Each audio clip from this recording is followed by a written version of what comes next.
Hi Cake, it's Thursday, so there are 3 questions this week, and I'm going to need most of the video to answer one of them, so I need to get through them. Favorite superhero was Batman because he's a freaking ninja, plus he did not have to be born like that or have some tragic accident, he made himself like that. Favorite Disney or Pixar movie? Okay, that's a whole other rant for a whole other video because a more accurate question would be what Disney Pixar movie do I not like? But for the sake of time, my favorite Disney movie is Lion King and my favorite Pixar movie is Finding Nemo.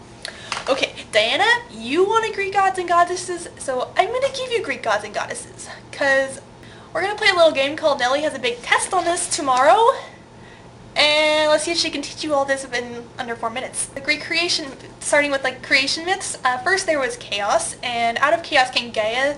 I don't know how to, okay, I'm going to slaughter the pronunciations of these words, but first came Gaia, the earth, and Tartarus, the underworld, and some say Eros, or the sexual love, came out too, but he also appears later, so it's a little confusing. And so Gaia is the mother of the Titans, the Cyclopes, and the I can't say that word. First she had Uranus, the sky, and Pontus, the sea, asexually. Then with Uranus, yes, her son, she mothered the Titans, Oceanus, Cocos, Creus, Hyperion, Iaptis, Thea and Rhea, Themis, Nemazine, I said it in my head a minute ago. Nemazine, Phoebe, Tethys, and Cronus. She also had the Cyclopes, Brontes, Steropes, and Arges, who later forged Zeus's lightning bolts, and the Hecatoncures. They had 100 hands and 100 heads. Gaia also had an affair with Pontus, and from that affair she had Nereus, who is the grandfather of Achilles, Cato, a sea monster, and Thaumas, wonder.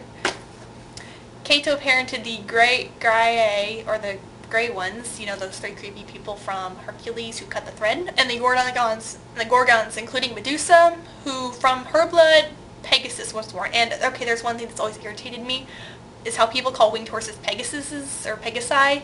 Pegasus was one winged horse, not the whole breed. And I have in my notes that out of this little relationship came the Sphinx, the Harpies, the Gorgons, Cerberus, and the Chimera. But in the textbook it's a heck of a lot more complicated, so I'm just going to give up there. Okay, onto the Titans. Cronus is the most important Titan. Rhea was Cronus' wife/sister, and together they had the gods and goddesses that we are more familiar with: Hestia, Hera, Demeter, Hades, Poseidon, and Zeus. However, Cronus was afraid that his children would overthrow him, so he ate them after they were born. After Zeus was born, on the other hand, Rhea deceived Cronus and made him swallow a stone instead, and Zeus grew up on Crete. Then Zeus forced Cronus to vomit up all his brothers and sisters, and then they started ruling Mount Olympus. But the Titans didn't like that, so they fought back. And except for Themis and her son Prometheus, who banded with Zeus. Prometheus, by the way, was the guy who stole fire from the sun on Mount Olympus and gave it to humans, and then he had to be chained to a rock and had a vulture or eagle, there are 2 different versions of the story, eat out his liver every night. The gods win the battle and everyone is happy. Oh my gosh, now we're onto the gods. So the original 6 were Hestia, Hera, Demeter, Hades, Poseidon, and Zeus.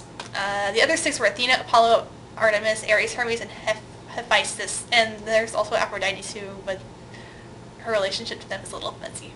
Zeus was the god of the sky and had the lightning bolt as his sign. Poseidon was the god of the sea and horses, and in artwork he actually looks like Zeus, but with a trident instead of a lightning bolt. Hades is the god of the underworld, so he's not technically an Olympian. His name means not visible, and he's actually more feared than respected. No one really liked to say his name. He's kind of like Sauron in Lord of the Rings or Voldemort in Harry Potter. Those are the examples my professor used. Apollo is the god of prophecy, and after Zeus he's the most important god. He is known for archery but not hunting. The plague, medicine, prophecy, music, poetry, the reason, and light. Artemis is his twin sister, and she's the goddess of hunting, and her name is actually not Greek. It's actually like Near Eastern somewhere. She's the patron of girls before marriage and of women in childbirth. Athena is the goddess of wisdom, and she's the one who is born fully grown from Zeus's head. And Hermes is the god of warfarers, and he is also a brilliant liar. Our Ares is the god of war, mostly the bloodlust side of war. The Greeks actually refer to Athena. Hephaestus is the god of smiths, and by the Romans he's known as Vulcan. He's said to live in a volcano. Demeter is the goddess of crops, and the mother Persephone, who later marries Hades, who probably is something like her uncle, and this family is so twisted, it is insane. Hestium is the goddess of the house, and that is pretty much all we know about her, because she doesn't have any myths. She's just sort of there. And Aphrodite was born of the sea foam, and she is the goddess of overwhelming urges and passions or desires, and she was more regarded as dangerous. And those were the Greek gods! Story time! So there's one where Apollo falls in love with this nymph named Daphne, and he starts pursuing her, but she wanted to maintain her honor, so she called for her father to help her, and so she became a tree. And the story actually meant something to me, because when I was in Rome I saw a statue of the moment where she becomes a tree, and the picture of the statue was in the PowerPoint. I was like, oh my gosh, I've seen that before, and I was really excited. That's the statue of Apollo and Daphne turning into a tree. I wasn't allowed to take pictures in the actual museum, so this is as good as it's gonna get. There's another story, one of Zeus's affairs, that I also really enjoyed, because I just thought it was cool. He was seeing this girl named Io, and Hera got really jealous and came down from Mount Olympus to see what Zeus was doing, but Zeus heard her coming, so he changed Io into a heifer, or cow. Hera suspected something, so she sent Argos, which was this guy with 100 eyes all over his body, to spy on them. So Zeus had Hermes kill Argos, and Hera used all of his 100 eyes and put them on the tail of the peacock. Oh, there's another amusing story of how Athena and Poseidon were arguing about who would get the patronage of Athens.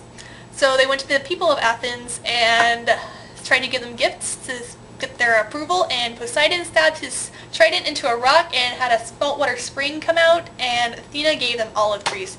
And they picked the olive trees because there is not a lot you can do with a salt fountain. So Athena got patronage of Athens. The myths are like super mixed up, and there is really no right or wrong myth or right or wrong version of the myths, because there's another myth that says Aphrodite had an affair with Ares, and out of that affair was Phobos, Deimos,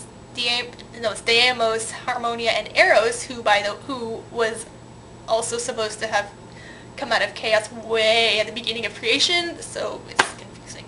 And that is the first 8 chapters of my textbook in hopefully 4 minutes. Natalie, I will see you tomorrow.